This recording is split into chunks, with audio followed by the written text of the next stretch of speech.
Welcome, everyone, to Creating Compelling Content for Digital Marketing, part of our Small Business Month series here at the City of Mississauga, hosted by the City of Mississauga, Mississauga Business Enterprise Center.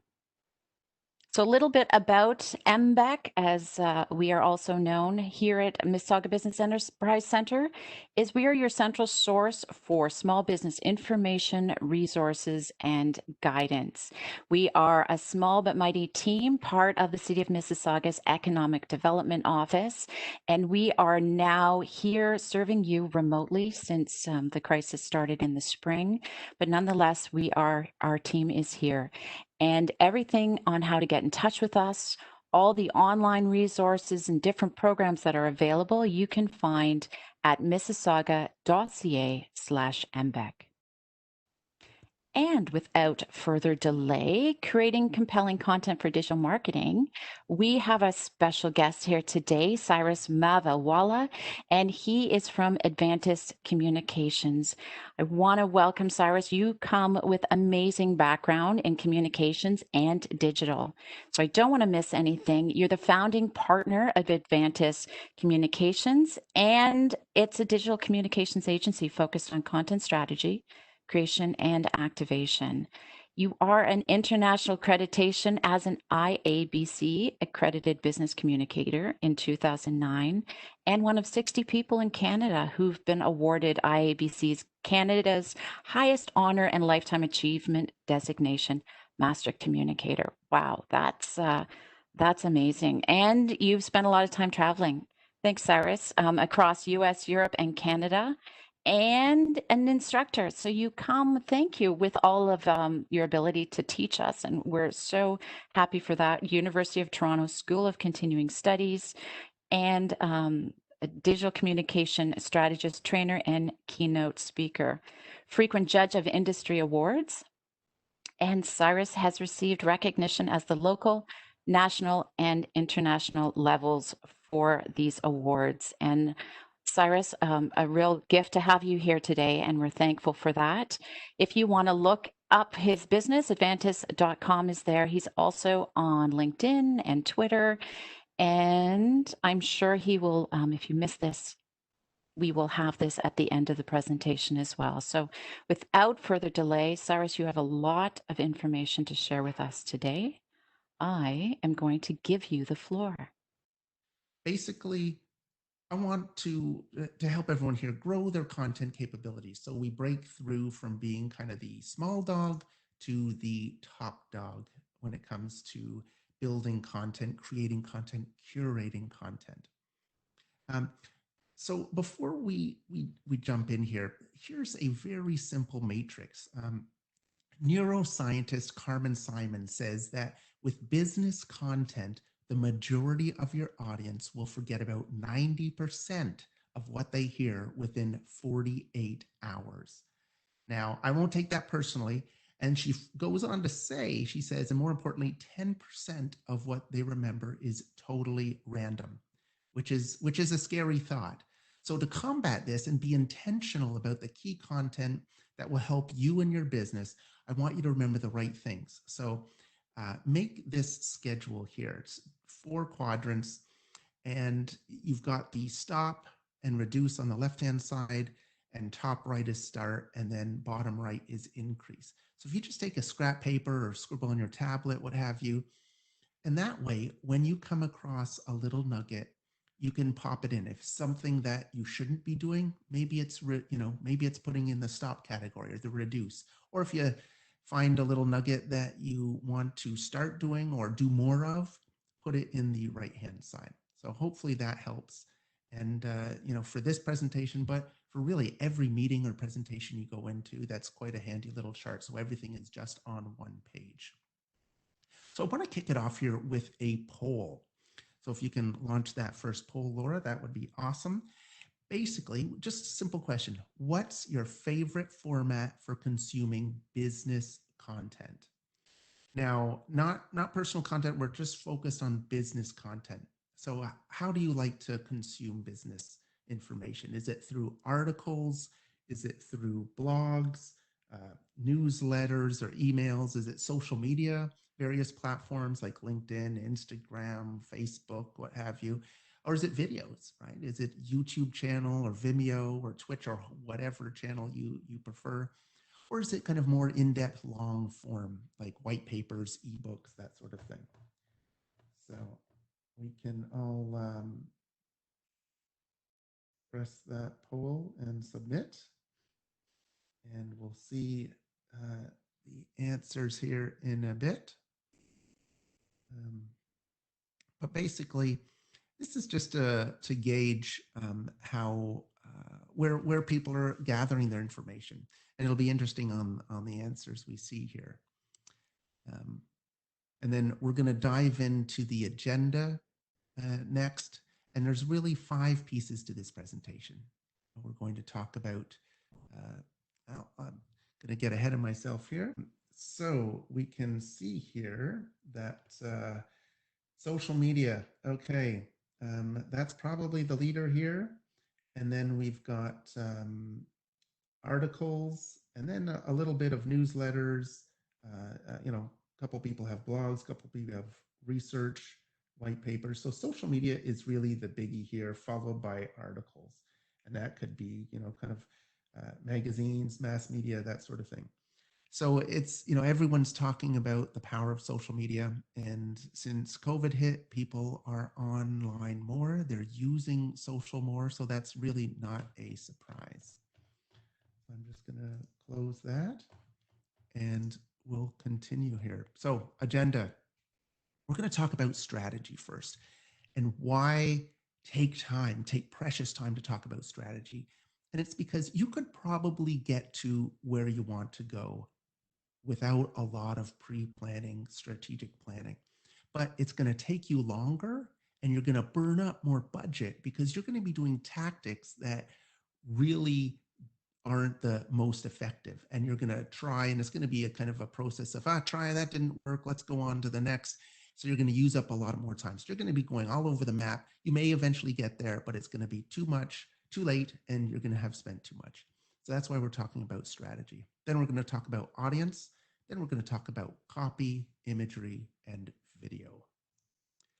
So let's just say when it comes to competition in this world of content, the competition is pretty big and it's pretty scary. So let's, if we're the average Canadian, we're being exposed to anywhere from 4,000 to 10,000 messages a day. So that's an incredible amount of content. But perhaps the more important question is, as content creators, what is the competition that all of us in, our own offices right now are up against? Knowing that this landscape is really crowded, and of course attention spans are getting shorter and shorter all the time. So to abide by all the copyright rules, I just didn't stitch together a number of videos, but think about the videos your friends share with you or your kids share with you around dinner time. And they say, oh, Dad, Mom, check this out. The videos like Red Bull videos, people doing crazy stunts, the lion whisperer who jumps out of his Jeep in the middle of the Serengeti and hugs a pride of lions because he's known them since, they were little cubs, and he has this bond with them. And all this stuff is shot in, high definition or 4K, a Dolby sound. These are high production values. That's just a taste of the competition of our corporate content that each one of us is up against every day. So as you prepare your own organization, your own small business's content, you need to think about, what is your audience used to seeing? What are their expectations? And unfortunately, as technology gets better every year, the expectations of content go higher and higher. And now I'm not saying you have to, every video has to be a $10,000 production and this and that, but we do have to be cognizant that people subconsciously are expecting great things from you.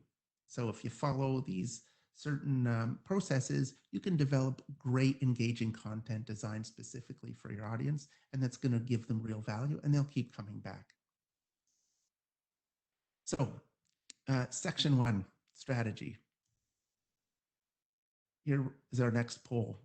Have you planned your content for the next quarter? So the next 3 months, so October, November, December, we're in the Q4 for many businesses because their fiscal year ends on December 31st. So just a question, have you planned? So what do I mean by planned?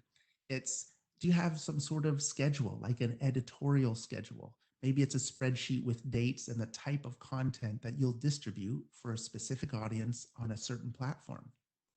Maybe you've got a schedule for your blog and you know you release blogs every Tuesday, or maybe it's Tuesday and Thursdays. Or maybe you have a certain frequency of social media posts on Facebook or Twitter or LinkedIn, what have you. Or maybe it's, an email blast, what have you. Do you have it planned out in a calendar? Something that you can look at and say, okay, I know what I'm doing next week, and this is the kind of content we need to have.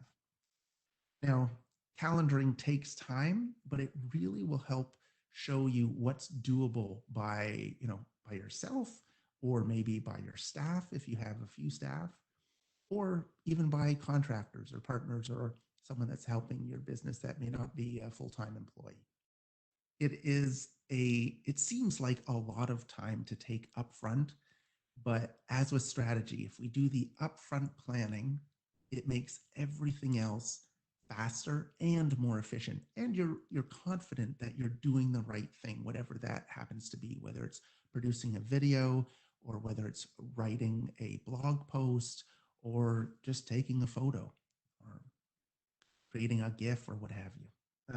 No, well, unfortunately, that's not surprising, but hopefully after this presentation, that's going to even out a bit because the vast majority, probably 90%, are saying no, they don't plan it out later. In terms, just so we're on the same page, I want to share a definition of content marketing. And this is from the Content Marketing Institute. Content marketing is a strategic marketing approach focused on creating and distributing valuable, relevant, and consistent content to attract and retain a clearly defined audience, and ultimately to drive profitable customer action. So, this is just packed with goodness here. It's a strategic marketing approach. That's why we're talking about strategy, right? And then valuable content. We're going to talk a bit about that later on. And consistent, right? That's the scheduling. So that's a great kind of starting point for anyone who's wondering what is content marketing and why is it important. So a couple questions to ask yourself right off the bat. What do we want to accomplish with this content? What are we trying to do here? What's our objective? And are our objectives smart? And we're going to go through what smart means in a minute. Why are we using a particular piece of content? Why are we doing a video as opposed to a white paper or opposed to a Facebook post or what have you? And this is a good one. What job does each piece of content need to do? So before you create any sort of content, just ask yourself, what job is this piece of content supposed to do? And if you're not sure of the answer, maybe it's not the right piece of content, or maybe it's not the right timing, or maybe you have to go back to look at your objectives again. But it'll teach you something. If you're unsure and don't have a clear answer, go back, do a little more research, do a little more planning, and then try it again. Do we have the required resources? Maybe those resources are yourself, and you just have to carve out the time because you are the CEO and bottle washer and everything in between. Maybe you've got some staff, maybe you've got some contractors, what have you. And what's the cost of curating content? Because there definitely is a cost. We'll go into a little bit about that. But you also have to recognize what's the lost opportunity cost of not creating content. So we talked about SMART. Now, I judge a lot of communications awards, and this is something, it's a little secret that judges know, but sometimes entrants forget. And it's the same rule applies regardless of your geography, category, the industry you're in, B2B, B2C.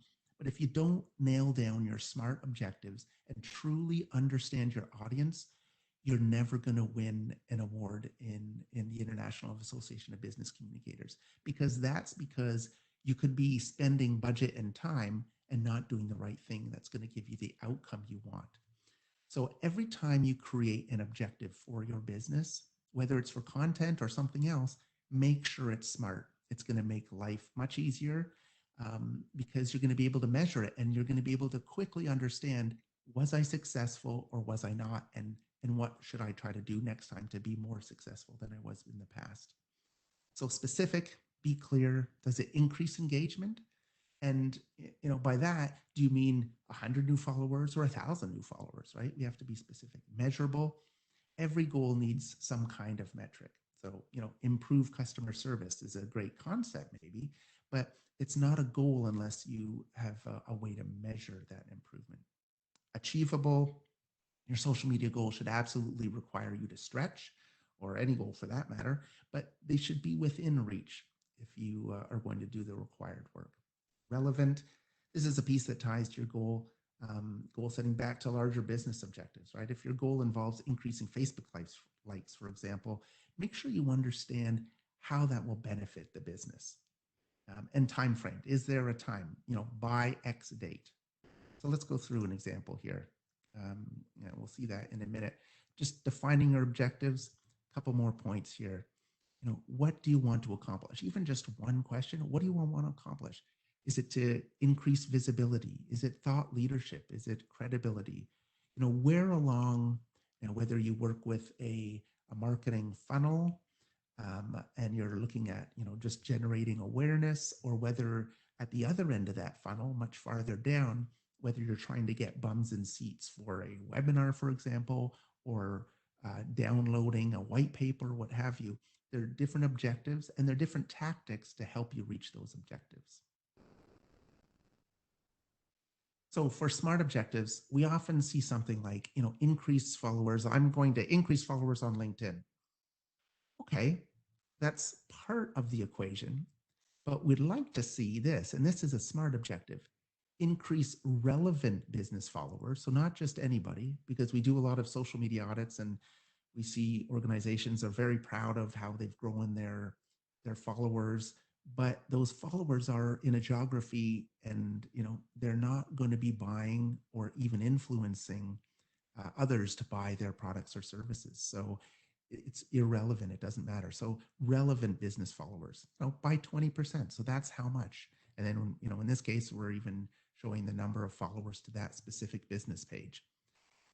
And by when. So there's the time bound. So that's got, all the key parts of a SMART objective. So maybe after this, take some homework is just go back to your objectives, your goals, and look at your objectives and say, okay, can I make them SMART if they're not SMART already? Now, this is a lot of writing.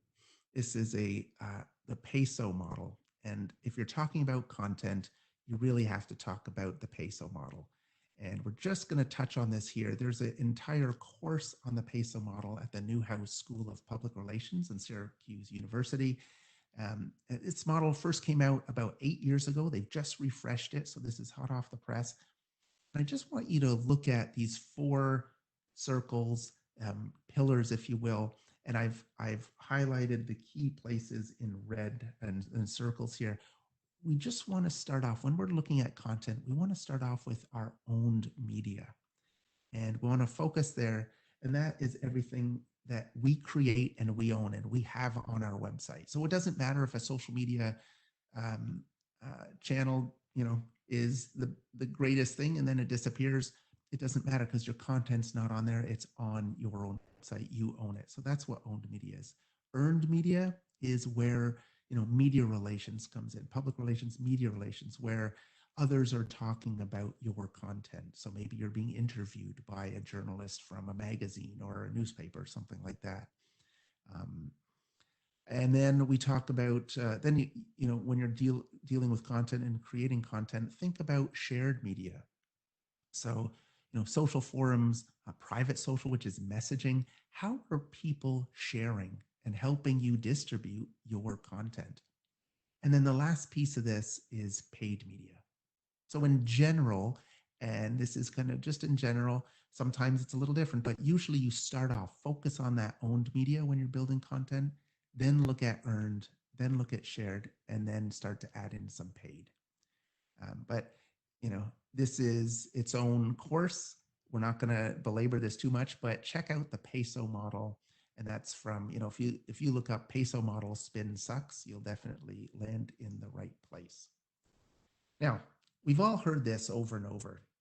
Content is king, right? But I like to prescribe to a different philosophy. And this is one that Michael Porter says, and Michael Port, and he says consumption is king, not content. And I think that's spot on because we can create content all day long, day after day. But if our content isn't motivating people to take some action or they're not learning anything new from it, then what's the value of that content, right? It's just sucking our time and money trying to create it.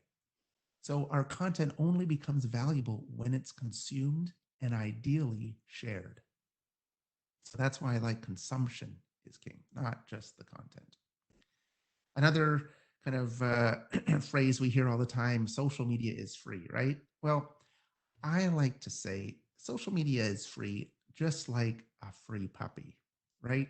Because you've got to feed it, you've got to clean it, you've got to walk it, you've got to train it. Anyone with a pet will attest to the fact that it ain't free, right? There's a real cost to social media. So we need to ensure we're working on social media effectively and efficiently. So let's take a look at some of the math behind this quickly. A tweet. Now, larger organization, I presented this at conferences, and people say this is way too conservative, Cyrus. It takes much longer for one tweet because they're looking at finding images, which is often one of the largest time sucks in creating a post, or should be. And then approvals and so forth. But let's add those up. So maybe we've got, 19 minutes per post, right? And this is in a larger organization. It's not just a one person. So let's say this person's getting paid 65,000 a year salary. So if they're doing 2 posts every weekday, it's costing the organization $5,500 just for making and distributing 2 posts. Now that's not answering, that's not, dealing with issues or comments or replies or anything like that. But you're saying, okay, it doesn't take 20 minutes. Well, it does in a larger organization. Maybe you do it in half the time, right? You're super fast. You can research, you can get an image that's going to fit and it's going to help attract people to your tweet in half the time. So even half the time, we're still talking about $2,500 over the course of a year. And then you've got, that's just Twitter, right? You've got Facebook, you've got LinkedIn, you've got Instagram. So suddenly you can see, even if you're a one person shop right now and your business is the smallest it can be with one person, you're still spending thousands and thousands of dollars on social. So there is a real cost, and that's why we need to be strategic about whatever we do. So hopefully that kind of drove that point home. So takeaways: use SMART objectives, and this will improve measurement, evaluation, and in turn, your strategy moving forwards. Focus on the outcomes. So focus on what you're trying to achieve, not the output. I want to send 100 newsletters out, or I want to, write 20 blog posts. That's great, but what do you want those blog posts to do, right? And in fact, we also have to measure what matters. Content should reflect the audience and unique attributes of the channel. So it's both the channel and the audience. So two things we kind of have to think about. And um, the 3 R's, just like to, how do we reduce our time when we're creating content, and where and how can we reuse content and recycle content? So that is our first section on strategy. Just wanted to take 2 minutes and see if there were any burning questions. Thanks, Cyrus. I want to encourage anyone who's on here to ask questions. That's a lot of information, but I know that SMART part is something that takes a lot of people to know, and quite often they think it's just for big organizations, but even our entrepreneurs need to understand SMART objectives, right? Absolutely. Yeah. And that's we've gone through half-day sessions with teams of communication professionals, and it's a challenge. So, just looking into SMART objectives would, if you do that one thing, put that in the right-hand box on your little sheet. I think that's a great way to start. So, I don't Okay. know if there are no questions, Yep. we can barrel There's a along. couple. I just All right. wanted to let people put in. Isn't earned media also considered paid these days? Um, So uh, no, it's not. They are different. Earned media, and I don't want to go back because I'll just touch on this briefly, but they each have different parameters. But what I think is important to note in the sense of how far, well, earned meaning getting a placement in a publication, for example. Um, but what I think may be confusing for some people is that on social, organic um, is the line is drastically decreasing, sometimes very close to zero, which means if you write a post and you don't put paid money behind it, and you're writing it from, especially from a company page, whether that's on Facebook or LinkedIn, pretty much no one's going to see it. It's going to be such a minute audience that's going to see it. So to help distribute it, you really do need to put money behind it and make that paid.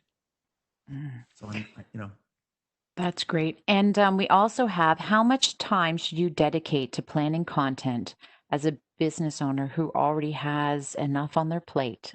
Good question and a big challenge. yes, you mean you don't have extra time? I thought, Shocking. isn't lunch between 10 and 2? Oh, it's Um, crazy. yeah, when please bring back those days. Um, so that's a great question.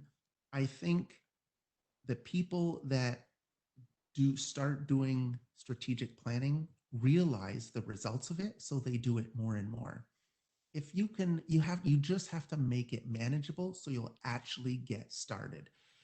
We can say 10% of your time should be right, but you just have to make it manageable. So what I would say is carve out you know, an hour, and if that's just too much, carve out 45 minutes, let's say, on one day, and put it in your calendar and say, every day this week, this is what I'm going to do. And maybe it's a Friday afternoon when maybe you're tired from the week, your energy is a little lower, but you're still in the office and you can relax and think. And so, you're a little more creative because there's certain times in the day where you're creative, and that's probably in the afternoon for most people. So maybe a Friday afternoon, and then again, maybe on a Monday or maybe on a Tuesday. And that way you've got kind of two check-in points. One is kind of wrapping up the week, what you've learned during that week. And the next is, okay, this week, this is what I'm going to do. This is how we're going to do it. And this is, how we're going to crush it this week. Hopefully that helps. Those are great tips for sure.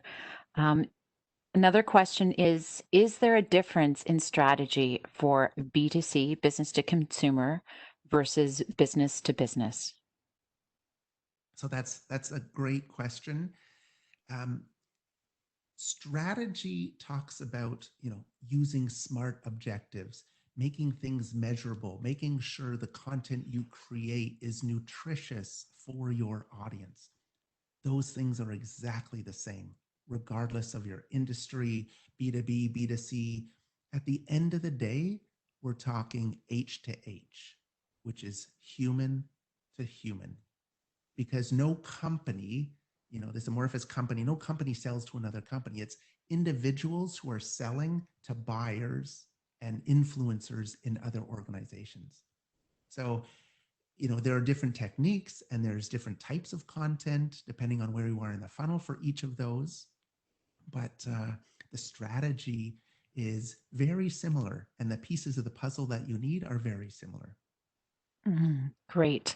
One more question. How often can you use the same content?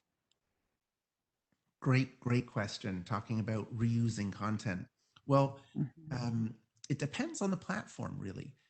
Twitter, you could be reusing the same content. If you put out one tweet today, you could put it out, in a few days' time. provided that you have other content in between. So if you're tweeting 5 times a day, chances are someone's not going to see your tweet. So you could retweet it more often. But on LinkedIn, for example, if you have a company page or even your personal profile on LinkedIn and you've put out a post, and I wouldn't be tweeting the same post on that unless you're posting every day. Then if I actually were to reuse that content, I would probably tweak the picture, because when you scroll down, and even in a Twitter feed, you scroll down and you keep on seeing the same pictures, it's repetitive, and it'll turn the viewer off, the audience off. So even if you're going to reuse content, the little trick, I would tweak it and I'd just say change the picture. Even you could even put a screen on it, make it look different, but so it doesn't look like you're being repetitive. That, at the end of the day, you just don't want to look like you're being repetitive, but you want to get your message across. And we do have a frequency question. Okay, maybe this will be the last one, because we got a lot to cover. Okay, well, last one. Hold on to all your other ones too, everyone. But is there a tip on frequency on how often you should tweet or post on Facebook? On Facebook, okay. So that's a great question. It really boils down to what is manageable, right? So if we look at best practices for a specific industry, those will be different from other industries, right? Even though we're talking about Facebook. So you look at your audience first, and that's why we're going to kind of jump into who is the audience and when are they on social, right? How often are they on social? Where else do they get their information? And so you have to take into all those considerations, and also what is doable, what is actually doable for your organization, or if it's just you, for you. Posting takes time, as we saw. So, maybe start with a post a week on, or 2 posts a week on Facebook, and see how manageable that is. What I wouldn't want to say is you have to post 5 times a week, and that just takes up too much time, and then all these other balls are dropping. Okay. All right. Onward we go here. All right. Okay. So section 2, and we're going to speed up the pace here because I love these questions, but we got to blast through. And, to me, we could just stop and answer questions all day. I'm happy with that, but I know, some people may want the content that's at the very end here. So we're going to talk about audience now. So what did our parents tell us? What do we tell our children? Don't talk to strangers, right? And it's the same in business. Know your audience. So we need to understand who they are. So here's a quick poll question. How well do you know your target audience, or audiences, plural? And you can select all that apply here. So for example, do you know that they are, they read or watch or listen to your content from their mobile phone or from their desktop? Do you have that analytical data? Do you know the gender split? Do you know if they're a decision maker or they're an influencer to that buying process of your product or service? Why do they buy your product or service? What's their number one pain point? Because at the end of the day, pain is the biggest motivating factor for any purchase decision, whether that's business or personal. And I can talk to that in a minute. Preferred content format for your audience or audiences. What do they like to receive information in? What are they most attracted to? Do you know that? Or if you're not sure about those and you're just starting out, choose the just starting to understand them. That's that last option is really, hey, I'm just, I don't have all the analytics. I really don't have a great grasp on my audience, and I'm just trying to understand them, and this is what I'm here for. All right. So I'm going to in regarding our time is ticking. So I'm just going to talk about pain as people answer this poll question. Pain is the biggest motivating factor, and let me share a story. If you go in and it's it's a great day and you drive up in your nice car that works just fine into a car dealership, and this car salesman tries to sell you a car, well, he's going to, or she is going to have a tough time selling you that car, right? Because you're not in pain. You don't need it. You may want it, but you don't need it. Now, let's turn the tables and tweak this scenario just a little bit. Now your car doesn't work. Your engine is kaput. You went to your favorite garage and they said, you know what? It's going to cost $7,000 because we got to overhaul this whole engine.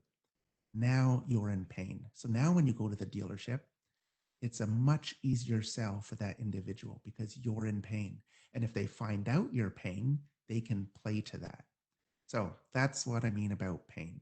So when you're thinking about your business and what problem you're trying to solve, think about the audience and what pains they have, what's their biggest pain, and focus on that and connect your service or product to that.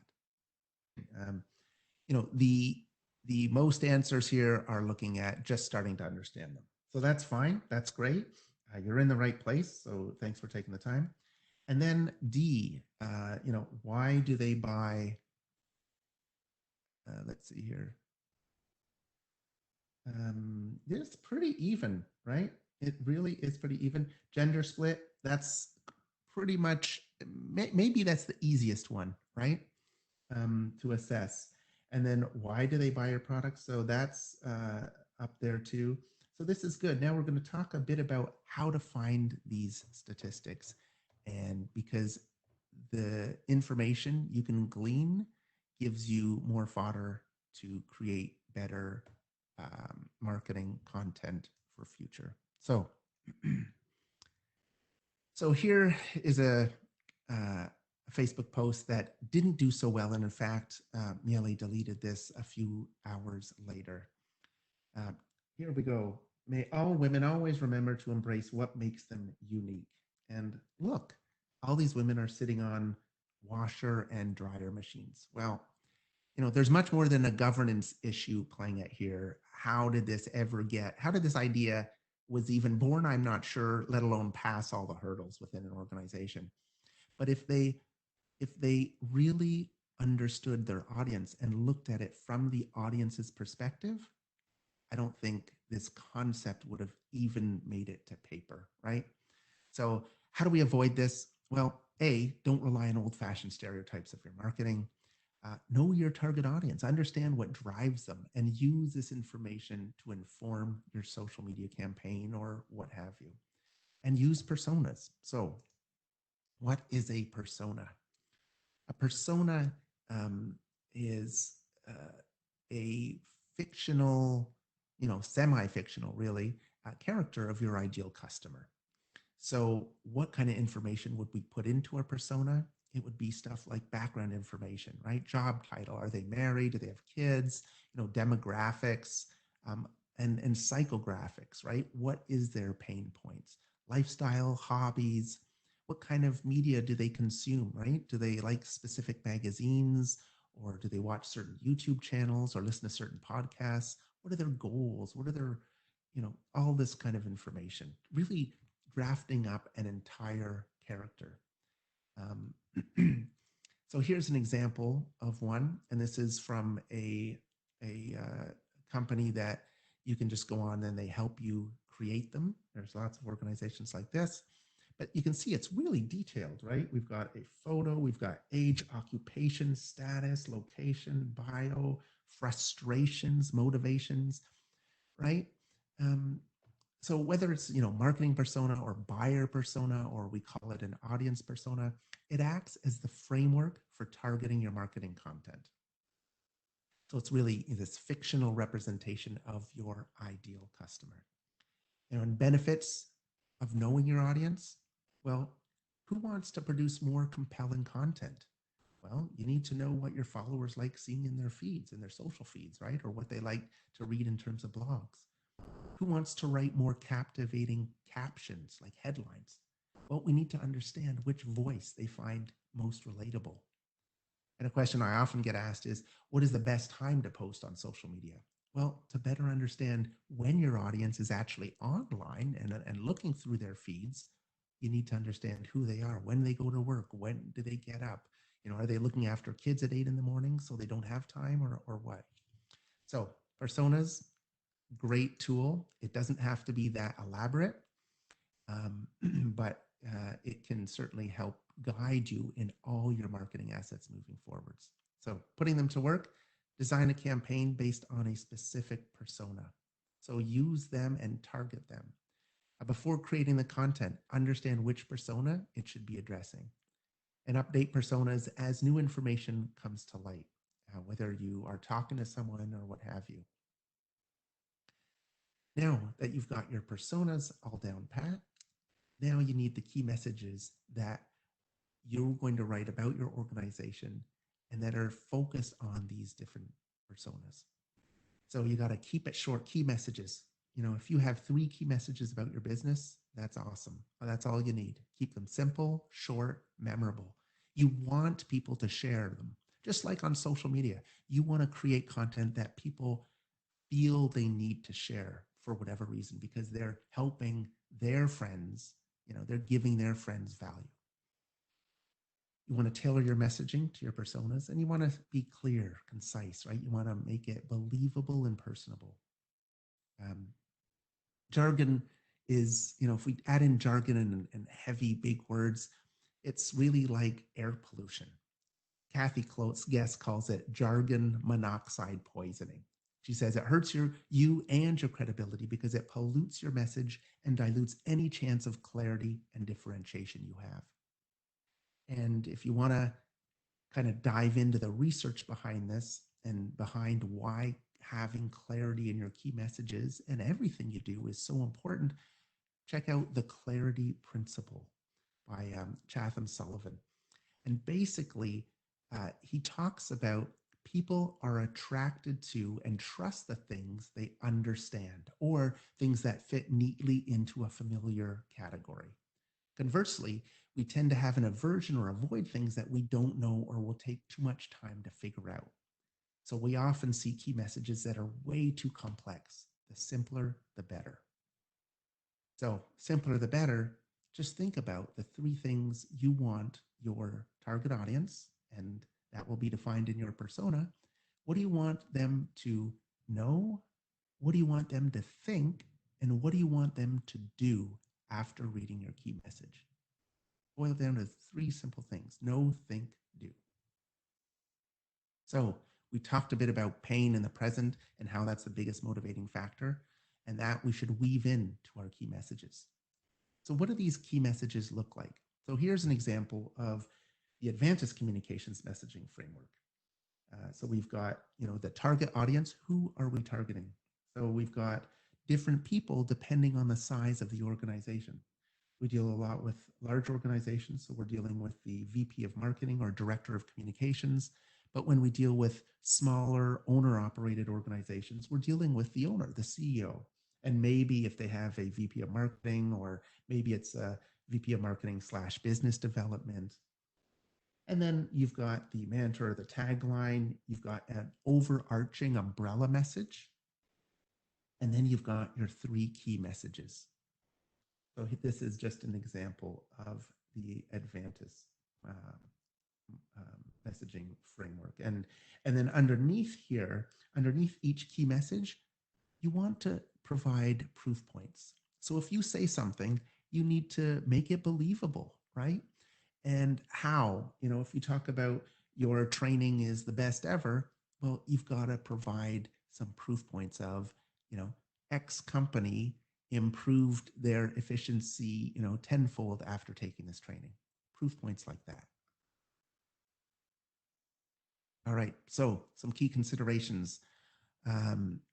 Do we intimately understand the target audience, including demographics, which are typically easier to come by, but also the psychographics? What are they thinking? What are their motivations, their pain points? Are personas the foundation for creating compelling key messages that are going to resonate with your target audience?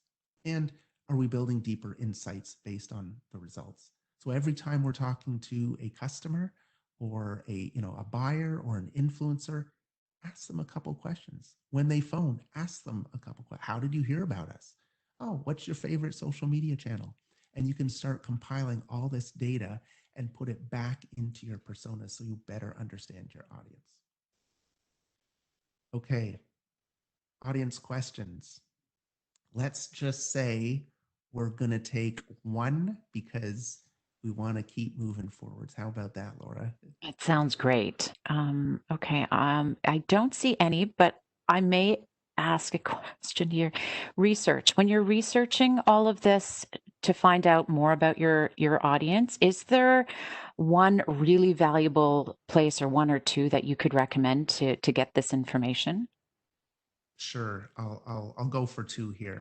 Um, One is simply asking your current customers and maybe your customers who left you as well. Do an Mm, exit interview. And what we find is it's ideal when you, as the business owner, or even someone on your team, isn't involved. So they're in the background, but you outsource that. And because you outsource that for a reason, it's because you don't, people never want to say something to your face and hurt your feelings. So we've had CEOs thinking their customers bought for this reason and they love them for this reason.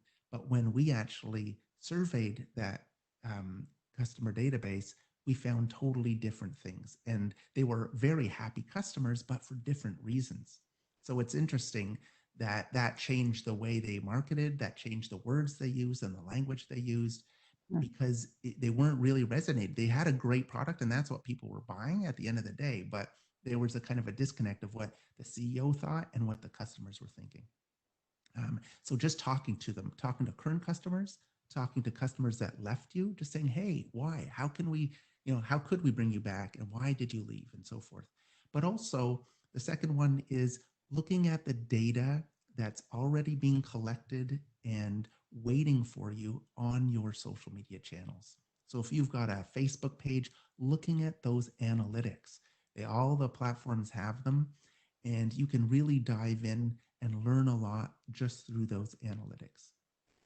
So hopefully that helps. And Great. we are going to move on.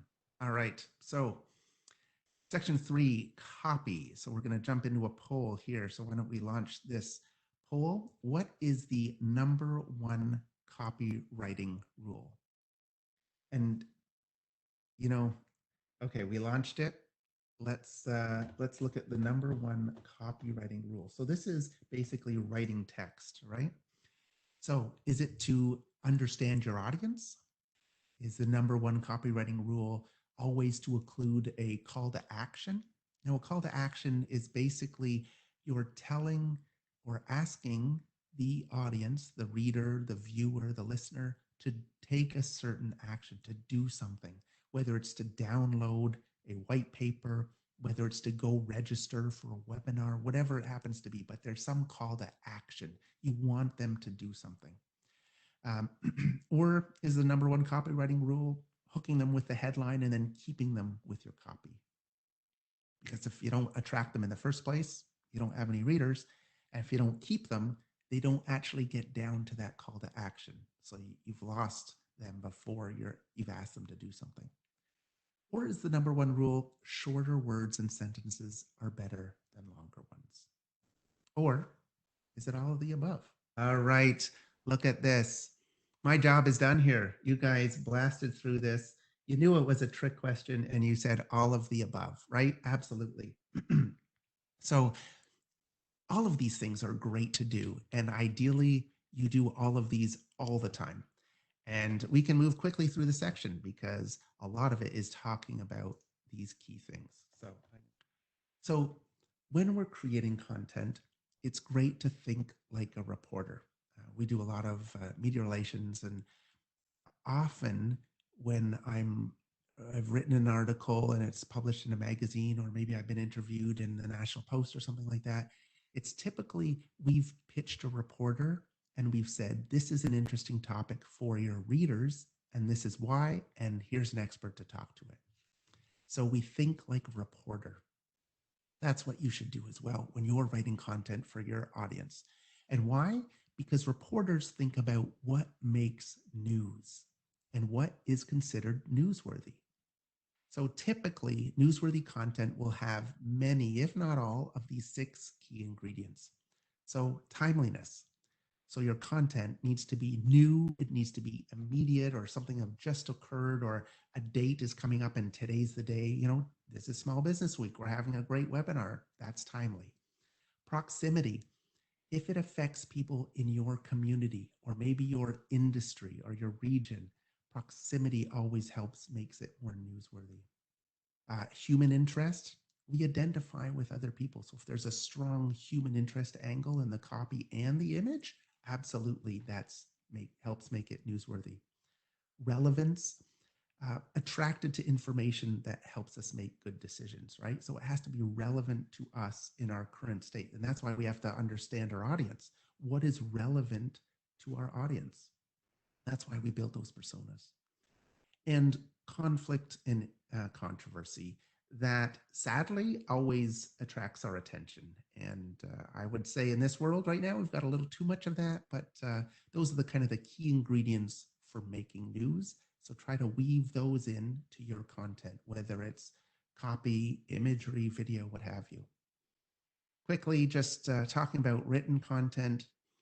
The US Department of Education sent out a tweet to highlight the importance of education. Hey, that's a great idea, right? But can you spot the issue below the image? Now, sadly, whoever sent out the tweet misspelled Dubois. It's if it's DU space bois, not as DE, all one word. And then, of course, Twitter went crazy. So considering this was coming from an organization that's supposed to stand for the importance of reading, writing, arithmetic, among other things, this mistake wasn't great. So what did they do? Well, they sent an apology, right? Yeah, there's the Dubois. So they sent an apology, but you really, as soon as you make a mistake in your apology as well, Twitter did a collective facepalm. They learned their lesson, but if you want to tweet something out fast or you want to get on social media and do something out fast, check your spelling, make sure everything's correct. So some copy tips and tools. Create an outline, right? You need to grab the reader. You need to engage them throughout the copy. And then what is it that you want them to do? What is that call to action? What do you want to know? What you want your audience to know, think, know, or do? Focus on the headline, because if you don't grab them, it doesn't matter how good your body is of your content, they're never going to get there. So focus on that headline. And I would say even before the headline, focus on the image as well. We're going to talk to that later. Simple and straightforward. Don't be fancy and try to use, please with 2 E's and a Z. It just makes it more difficult to read. And we know about the concept of clarity and the clarity principle. So keep it as crystal clear and as easy to digest as possible.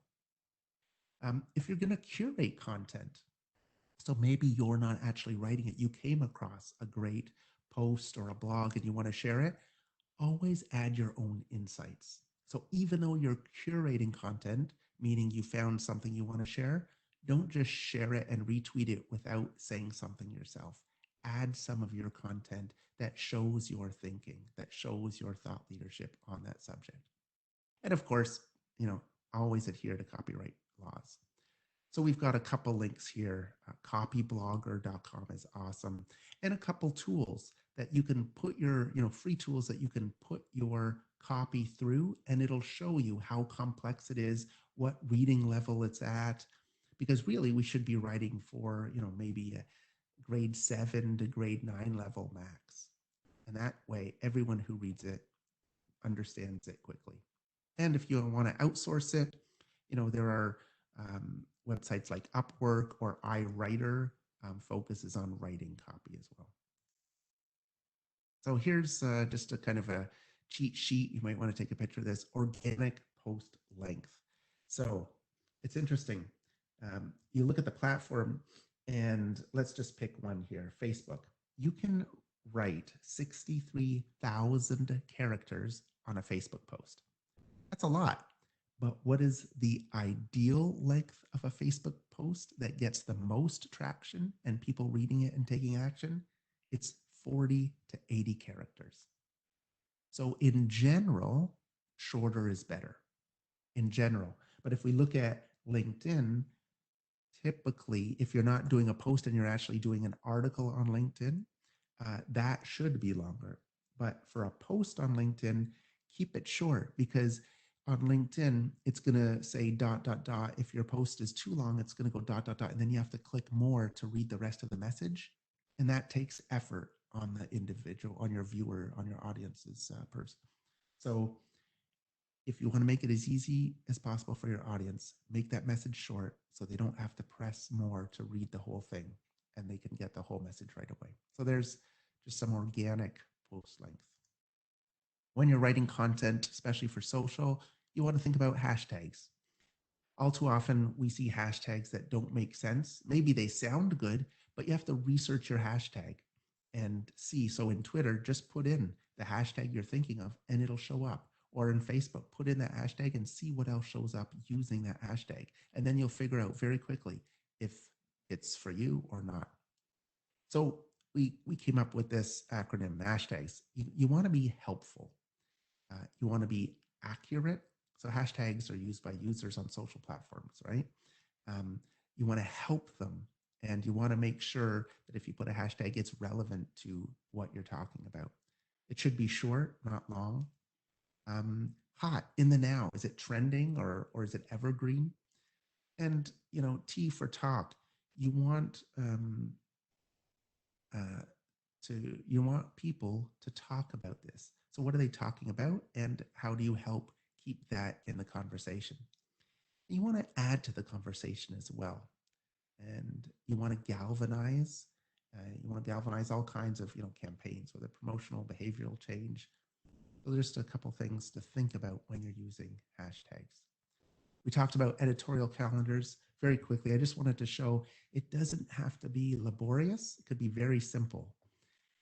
So editorial calendar, we've got here, it could be just a normal calendar for the month. And, on the 14th, I'm putting a video. On, the 13th, I'm putting out a tweet or what have you. Or it could be as complex as something as this. So I would suggest start off with something very simple that you're actually going to follow and then add more detail slowly, one kind of detail at a time and move forwards. And if you're wondering, Hootsuite, for example, has a number of different sort of editorial calendars and great blogs about that, as do many other organizations like Sprout and so forth. So some key considerations: think like a journalist. Even though you may not be, you have to think like a journalist and make your content newsworthy. Size matters here. So headlines, words, sentences, links, the length of a link, all of this size matters. And typically, usually shorter is better. Smaller is better. Easier to understand is better than more complex. And plan with a calendar and create and curate content. So 70% of your body's sensory receptors are in what part of your body? And we're talking about this just so everyone understands how important imagery is when we're developing content. How many times have we written articles where we belabor on every word, we look at that headline, and then at the last minute we go, oh yeah, we need a picture. What picture we can get quickly? Go to some free royalty-free site, or let's pay and download an image and get it out there. Well, the first thing a person may notice is actually the image. So we really have to take care with our imagery and make sure it's not an afterthought to whatever piece of content we're creating. Look at that. Vast majority of people were dead right, and they said the eyes. So 70% of our body's receptors are in our eyes. Yes, that is Human Anatomy and Physiology, 7th edition. But even more so, what happens after the eyes? 40% of all nerve fibers connected to our brains are linked to our retina. So this is a massive wired network that supports our eyes. And that is why we process images 60,000 times faster than text.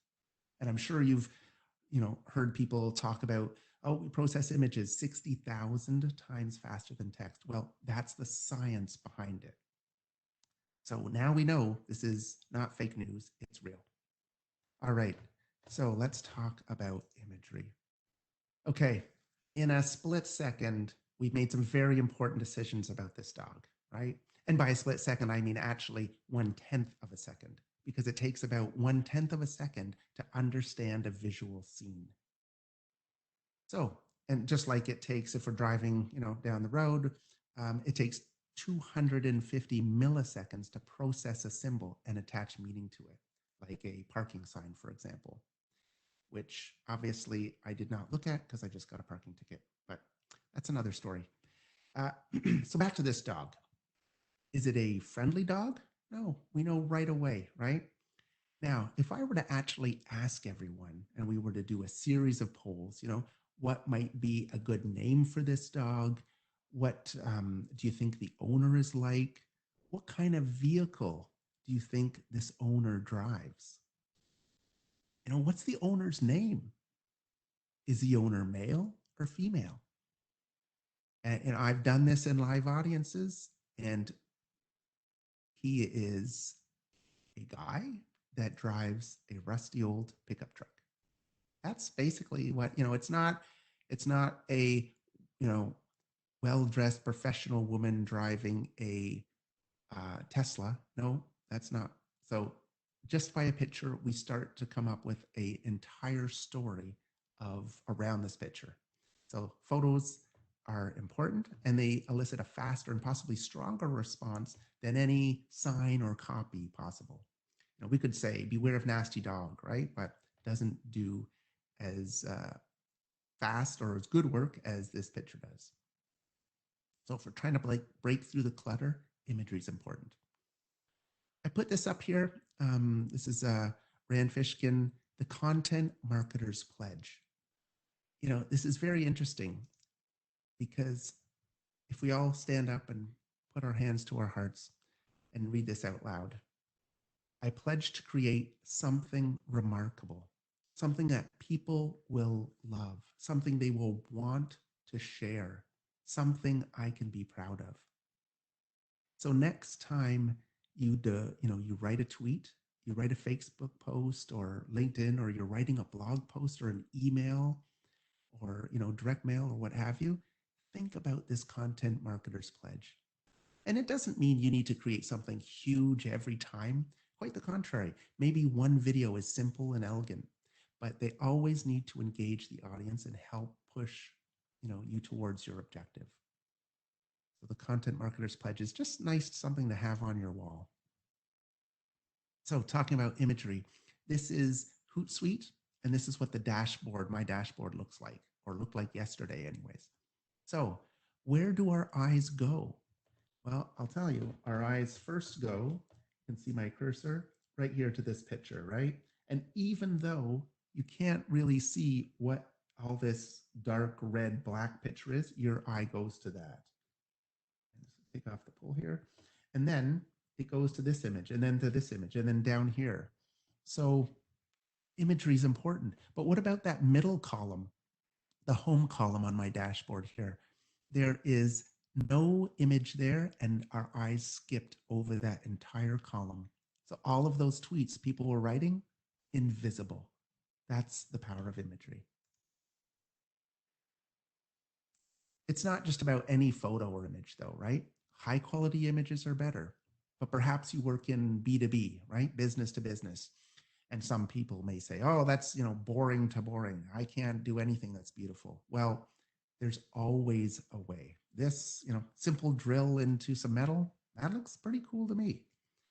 If you've got a talented photographer, you could have them come in for a half day and, build this data bank of photos. So you have all these photos that you could dole out for, several months or a year even. Use pro images if you can. Image quality does make a difference. An internal marketing Sherpa study found that pro images received 45% more Facebook shares than semi-pro images. So it's not to say you have to use a professional photographer, but just, again, this is what people are used to. They're used to seeing high quality. We need to keep and, be at that bar. So here is a simple, um, fun kind of roadmap. Can I use a photo on social media or, quite frankly, anywhere else? And this is all about copyright. Should you use this, or do you need to get copyright, or should you abandon and create your own, or go to a royalty-free site? This is something on Hootsuite. And if you just even Google, can I use this photo on social media, and Hootsuite, you'll come up with this handy little chart that you can post on your wall. Because even if you get a stock photography, some images just suck. They're terrible, right? These people jumping for joy. When is the last time you saw people in your office do this, right? Well, I know it was more than 7 months ago, first of all, but even before COVID, this just did not ever happen this way. So some places we can get some free and great images, unsplash.com. And if you want some, if you're in the food industry or restaurant industry, foodiesfeed.com, industry specific imagery, and a lot of it's free. So that's great. There's some others. And then there's some paid, right? Adobe Stock, iStock, Getty Images, Shutterstock, a number of different places. And I would also suggest that you don't feel compelled to purchase photography. We can also train. We train staff on creating compelling images. So whether that's with a DSLR, like a big, whether it's Nikon or Canon with its own lens and so forth, or as simple as your phone, because the phones are absolutely incredible computers and video and image takers right now. So the one rule, well, I'll leave you with today is, I'll tell you that in a minute, but take a look at this photo. And where do your eyes go to first? Well, I have a hunch that it probably, if you can see my cursor, right over that island. And if not, maybe it's right here on this rock. Or maybe it's kind of where the sun meets the horizon, just around there. It's kind of bright. Or maybe, which is kind of odd, there's nothing really here, but maybe it's right there. And why did I pick those specific points? Well, it's the rule of thirds in photography. If you just master this one basic rule, you'll be miles ahead in photography. So where the lines intersect in the rule of thirds is where the attention goes. So next time you have a subject, don't put them in the middle because the eye doesn't naturally go there. Put them in the cross section of one of the rules of thirds. So divide up that photo in thirds, and it's those pinpoints that our people are going to look at. Okay, in terms of imagery, let's take a look at Instagram. And now Instagram is all about aspirational imagery, right? So not text. So nice photos, except the one in the middle that's got a word on it. You can easily imagine yourself here, right? Nice tent, beautiful evening, fishing, catching dinner. So let's take a look down and see what the feedback is with each of these 3 photos. So we can see that the photos without any words on it, the very aspirational photography, got pretty much double, more than double, in fact, the number of likes, and more than double the comments. Very interesting, right? Because people on Instagram are looking for beautiful imagery, not, advertising written on it. But maybe this was just a one-off. So we took another Instagram feed across the country and let's look at the similarities. So the middle one has some writing all over it, actually. You can't really see the image, much at all, right? So let's see what happens here.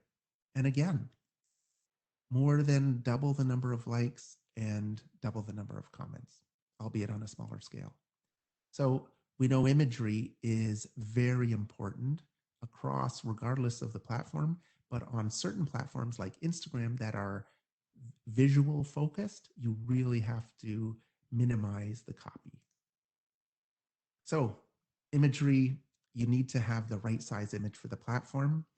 So if you just Google Sprout Social and image size, you'll always be able to create an image that is the right size for that tweet. So, we've all looked at Facebook posts or something where the head is cut off of the person, right? If you've gone to that much effort to take a great photo, make sure people see the photo that you intended, not half of it or part of it or just their feed or something like that. So those are some great constantly updated size image sizes.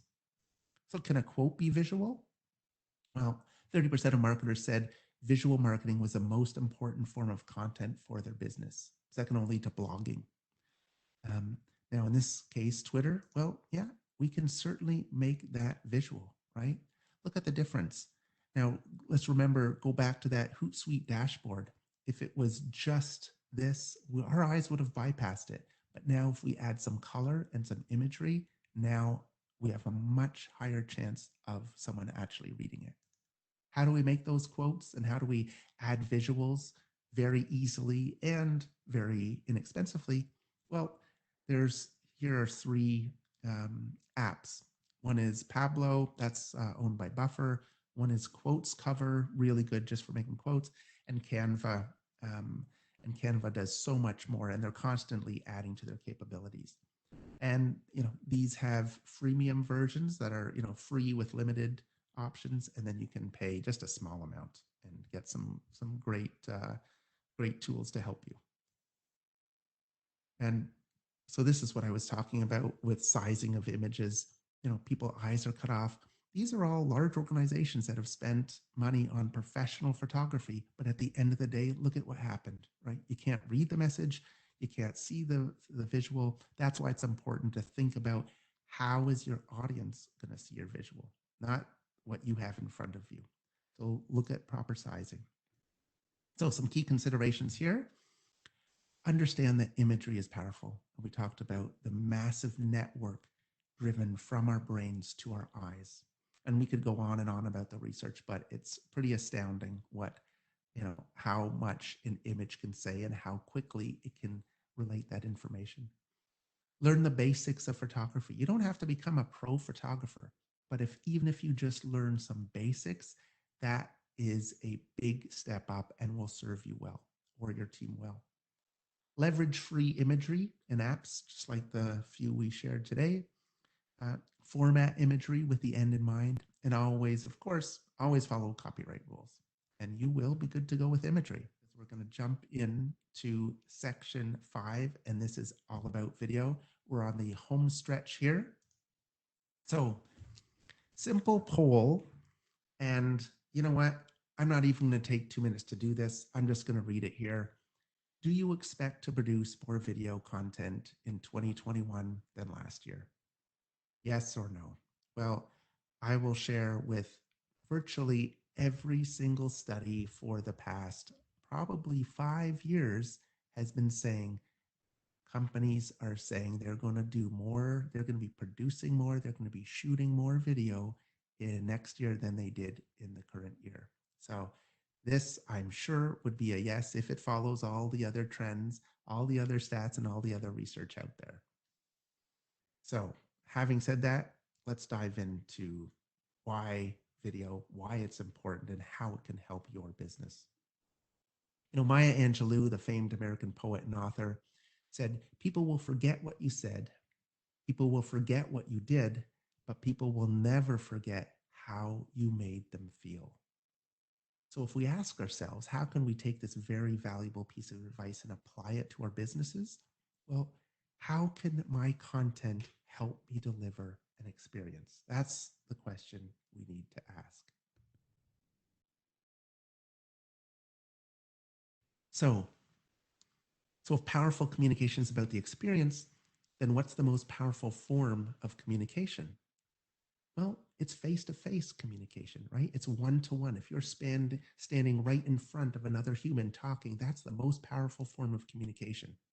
Well, as you and I both know, it doesn't scale very well, right? So we need to develop content that gives your customer, your employee, your partner, your member an experience, that human interaction. Well, video just happens to have that one-to-one interaction down pretty darn well. You can give nourishing content and that one-to-one experience. So that's why video is important. And it's not just about presenting information, it's about presenting a feeling. It's about changing the chemicals in your brain. And they've done research where different messages, different imagery, different videos actually instantly change the chemistry within the viewer's body. So if we really want to get deep about this, we can talk about what kind of video do we want to create that creates that, that encourages the viewer's body to secrete a certain chemical, and so that their brain thinks they should, take a certain action or do something. So that's that's a physiological level that a good communicator or a good CEO should be thinking about. What kind of words do I want to use? What kind of facial expressions? What's the tone of my voice? All these things that add up to what are we trying to get our audience to know, think, or do? We want to enhance that emotional connection with the viewer. We want to leverage intonation, pitch, body movement, motion, and other cues. So successful video, what does it include? Well, is the content strategy tied to business objectives? All too often we have organizations saying, oh, we want to create a video. And our first question is why? Yes, we create videos. Yes, we've shot across Canada and the US, but why do you want to create this video? And what job does this video need to do? So that's a good question, simple question, but what job does this video need to do? And then you can go back, way back to your funnel and your marketing funnel or your marketing flywheel, whichever you're following. And you can say, where does this, where does the job of this video fit? What are we trying to get our prospective buyer or prospective member or partner to do or to think? So we always have to go back to, target audience defined. Is it mobile, desktop, right? Where are they looking? Are they on Facebook? Are they on YouTube? How are we going to repurpose this content? And if we're doing video like an interactive video, we have to host that somewhere else. We can't just host it on a Vimeo or a YouTube. And all too often we see, just go onto anyone's YouTube page and look at the views of their videos. They've spent a lot of money on producing that video. They popped it up onto YouTube and then they forgot about it. So the job of producing a video doesn't end when you finish the production and it's online.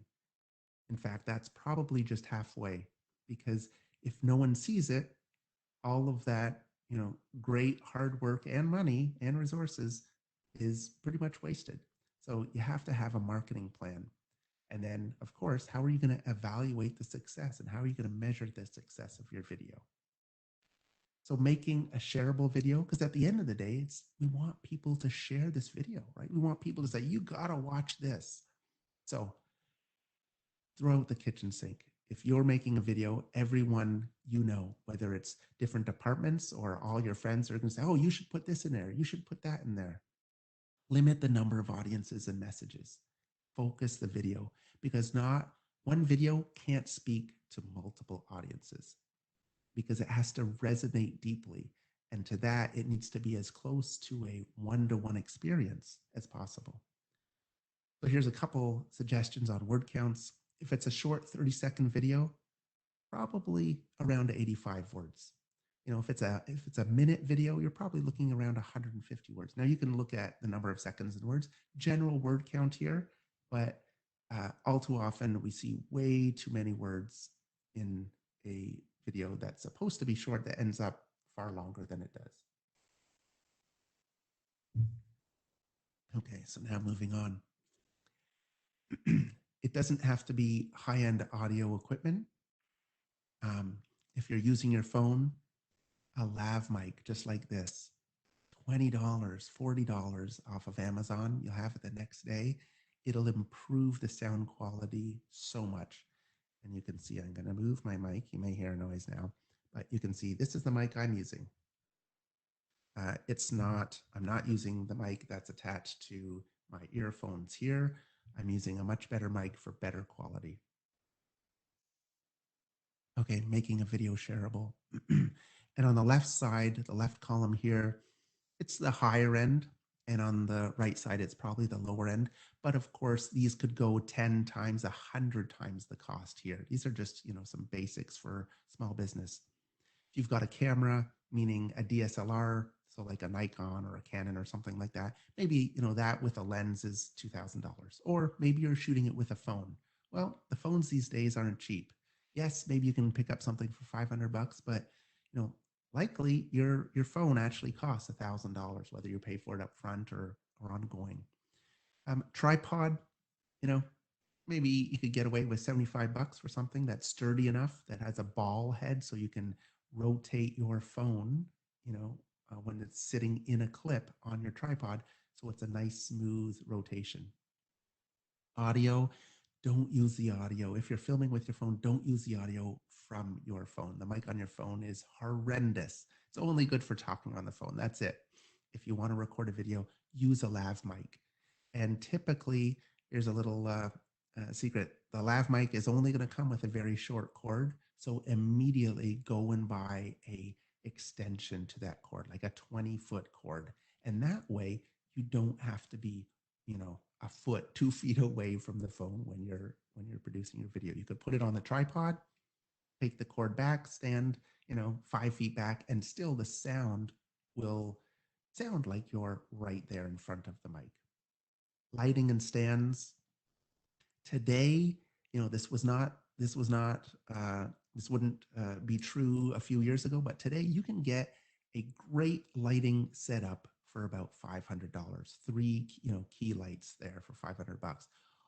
And really, for half of that, you could get a great lighting setup too. Lighting is really important. People underestimate it. It's critical for good video production. And software, yes, you could pay for the whole Adobe Creative Suite, like $600 a year, or $100, simple, or even just iMovie, something that's free you could use. Now, stock video, just like stock imagery, stock video that doesn't suck, there are certain places to get it. So take a look at this, right? This is great quality video. And some of the, like iStock, Shutterstock, Envato, Canva has some video, Dissolve. These are all places where you can go online to purchase video, download that clip for a one-time use for your particular video and insert it, or have someone do that for you, what have you. But it's, when you get cheap stock video or imagery, you notice it right away. And this is important and often forgotten, are taken for granted. Sound quality, capturing speaker's voice, or a voiceover, or music, or sound effects, really so important. People don't realize the part it plays in a video. If you have really bad audio quality, it's actually harder to watch a video with poor audio quality than it is poor video quality. You think, oh, it has to be the image, but it's the audio that really, if there's a lot of scratching or you can't understand it, you're just not going to watch it. And that comes from research. So here is our Advantis video production process. This is what we do, whatever video we're creating for whichever company. We start with a planning and strategy. We clarify the objectives. And as I alluded to before, most people try to cram in too much into your video. So don't think of, I want to create a video. Think about, what message do I want to get across, and what's the best vehicle to do that with? And if you come up with video, okay, then move forwards down the video path. What are the messages? And since you've done your research and you've created your key messages, those should be pretty easy now. You don't have to recreate the wheel because you've already got that in your marketing toolkit.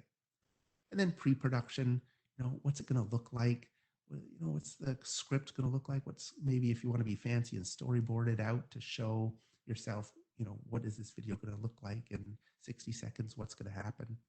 The actual production of it, the shooting, or maybe it's an animated video, and then post-production, editing, graphics, reviewing, tweaking it, and then again, the marketing and measurement. You're putting all this time into creating this video, make sure people are actually going to see it. So here is our video production brief. I'm just sharing this quickly. It's got all these questions that you could go through when producing any sort of video, whether it's a small production or a big production, and answer these questions. It really helps focus the video and brings everyone in line.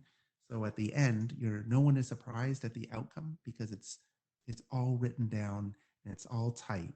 Because shooting a video, even if you're just doing it in-house, is an expensive process, right? It takes up a lot of time. It takes up space. Things have to be quiet. Maybe operations have to shut down or people have to leave a room or something like that. So you want to make the production part of your video process as short as possible. And that's only possible by doing the upfront planning.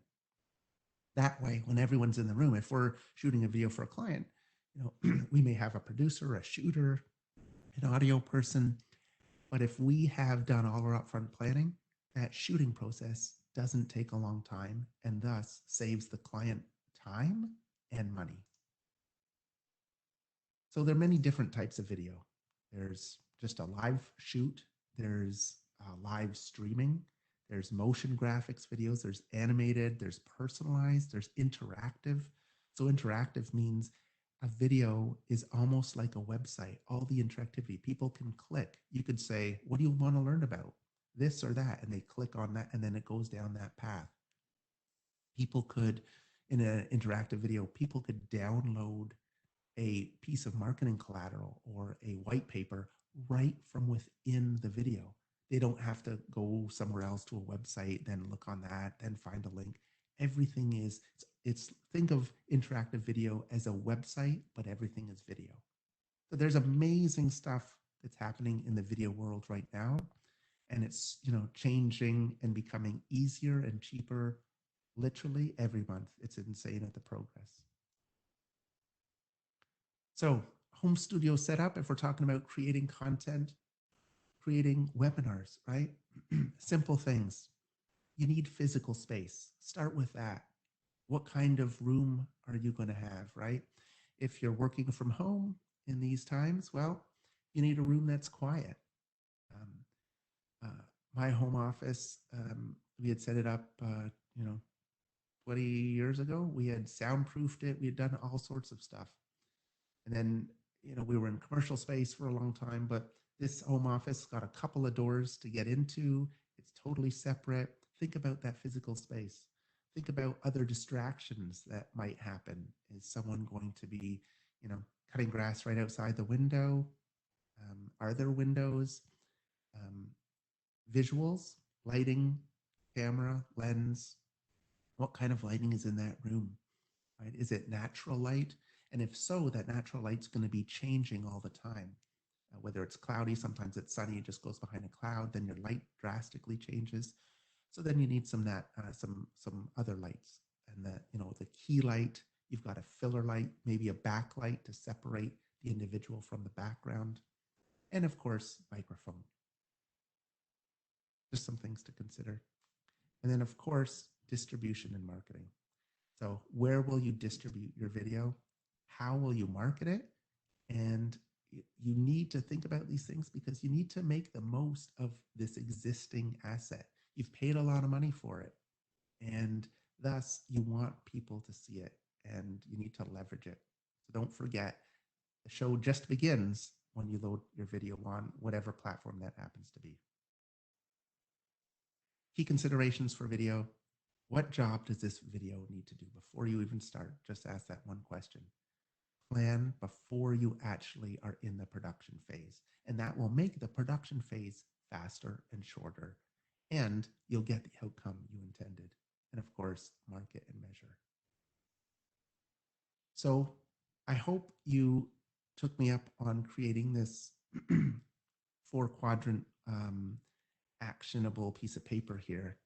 And hopefully there's maybe some things in start or do more of increase. Maybe there's some things in stop, but keep that handy and don't try to do everything at once, but keep it handy. So, stick it on the wall so it's a visual for you to see each time. And hopefully that will help you. So, in general, some keys to remember: start with strategy. I know sometimes it seems like you're slowing down, but you're slowing down just to speed up. And everything you do, once you are strategic about it, it's going to be more efficient, which is going to save you money, and it's going to be more effective, which in the long run is going to save you a lot of time. What's your business objective, right? What are those SMART objectives? Know your audience, really dive deep and understand your audience, and never stop asking questions of your current audience, your prospective audience, and the audience you had that left you for whatever reason. Think about what are the best channels, right, to deliver my content, and whether that content is text, imagery, video, or a combination of those three. And at the end of the day, whatever it is, just focus on delivering that experience. So, creating compelling content, we covered a lot. It's tricky. There are whole courses. And, if you want to help learn on how to up your game, we'd be happy to help you out by training so you can build that capacity in-house. And with some of our clients, they just say, you know what, go to the experts there, just create that content, create those videos for us. Great. Thanks, Cyrus. I just want to thank you. We're going to stay on for a little longer to answer some questions, but I want to take this time to say thank you from myself, from MBEC, and from all of our attendees for providing us with all this information today. Very interesting and engaging. If anyone wants to reach out to Cyrus, his information is here, and we look forward to seeing everyone back next time.